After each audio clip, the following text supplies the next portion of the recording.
My mother, Stephanie Marie Wasilishin, liked to be called Stacy. She was born a twin, and Stephen and Stacy were born on June 1st, 1961. Sadly, my mother's twin brother, Stephen, will die 9 months after birth. And shortly after that, the last child was born, my mother's younger sister, Wendy Wasilishin, pictured here as the new baby. So my mother grew up with a family of 5 siblings, 3 sisters, and 2 brothers. Having lost her twin brother and Wendy being born just a year later, Wendy and my mother grew up like twins. My grandma was that woman that had tons of family pictures and made her children pose from the second they were born, even after they went into adulthood. My mother will meet my father, Craig Daly, in the early 80s, and I will be born in 1982. It was sometime in the mid to late 90s when my mother met Russell Bennett Peterson. In 1989, they gave birth to my sister, Christina Courtney Wasilishin. And for a few years, my mother and Russell were a happy family. All 4 of us were a happy family together.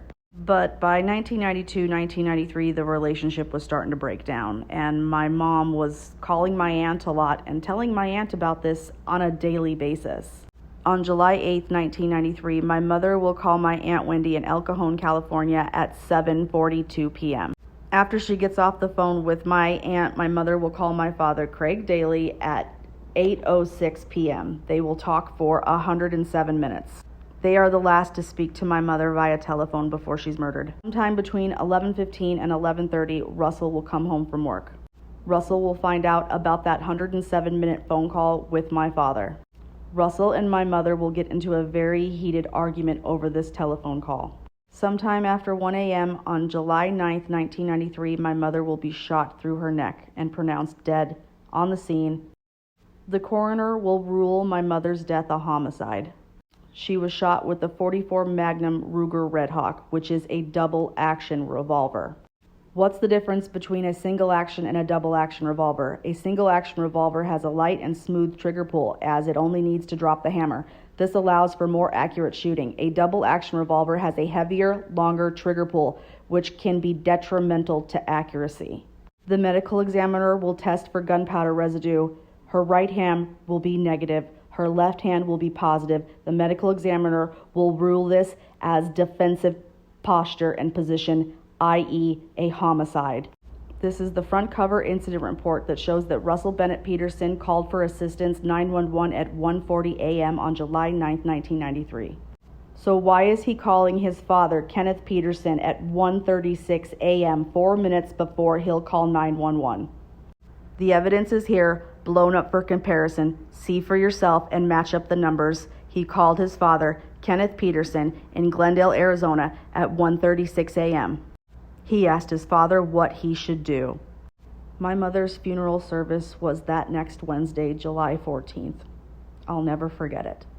It was just a valley of blue. Blue dress, blue flowers, blue everything.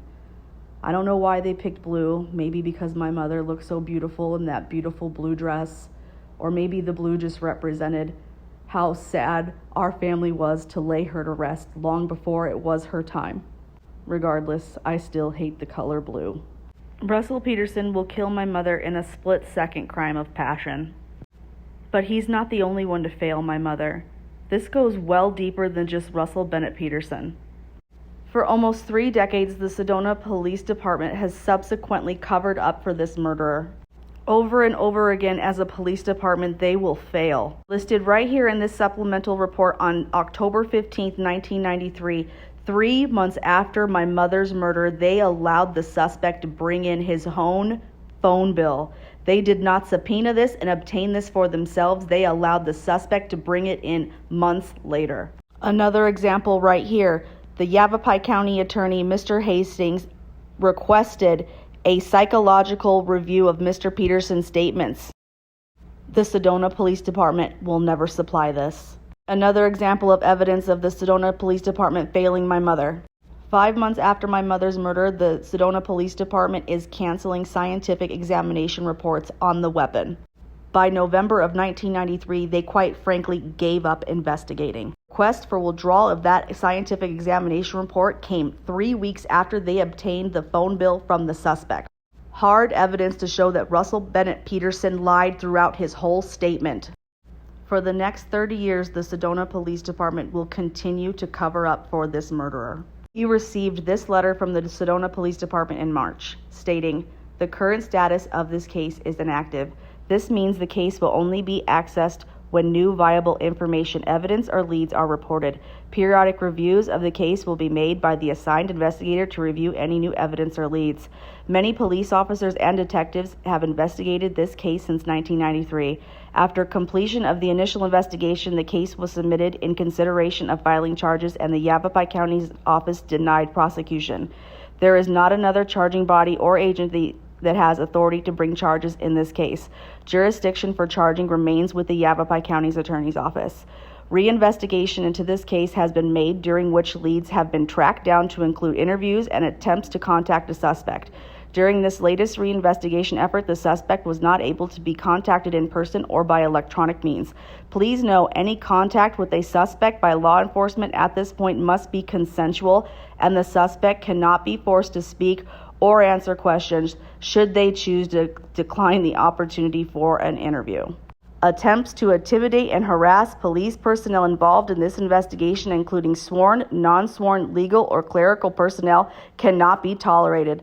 The level of repeated demands as well as online attacks of police personnel on their private social media pages is inappropriate and could rise to the level of harassment." They're referring to my TikTok page, guys.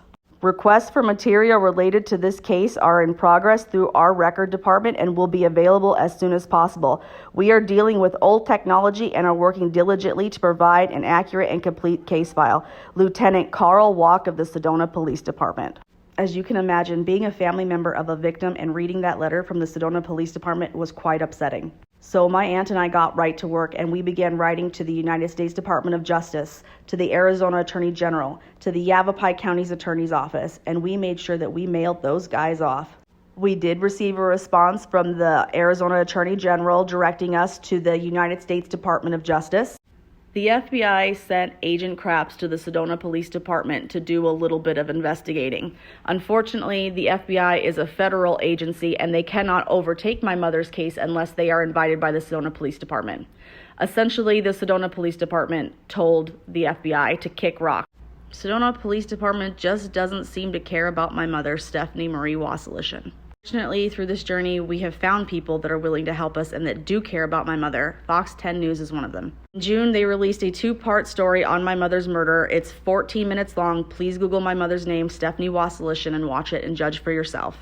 In addition to Fox 10, my mother's murder is getting a little bit more media movement. This week, we begin recording for the podcast Mombies. In addition to the continued media exposure, Agent Craps suggested that I have a sit-down with the active investigator on my mother's murder. So Saturday, I went ahead and sent her an email. Good afternoon, Sergeant Leon. It's been 2 months since the Fox News story aired, and my aunt and I sent you about 30 questions that we had on my mother's investigation. We've been eagerly awaiting those answers. I did send them 3 times. Do you need me to send them again? I talked to Special Agent Craps today. I let him know what's been going on with the investigation. I also sent him the same document that I sent you with those 30 questions that we would like the answers to. Agent Craps suggested that I schedule an interview, a sit-down, a meeting of some kind with you. Is that possible, to have a sit-down conversation with you and go over the facts in person? I have no problem taking the day off of work and driving up to Sedona to make it convenient for you. Let me know when a good time to do that would be. Thank you ever so much, and we are waiting for the answers unless you'd rather answer them in person. Regardless, we're eagerly waiting. It's been 3 days. I have not gotten a response to this email yet, but this is where the case stands. With the Sedona Police Department continuing to ignore my family for 3 decades, and this man, Russell Bennett Peterson, walking free for the murder of this woman, Stephanie Marie Wasilishin. Say her name.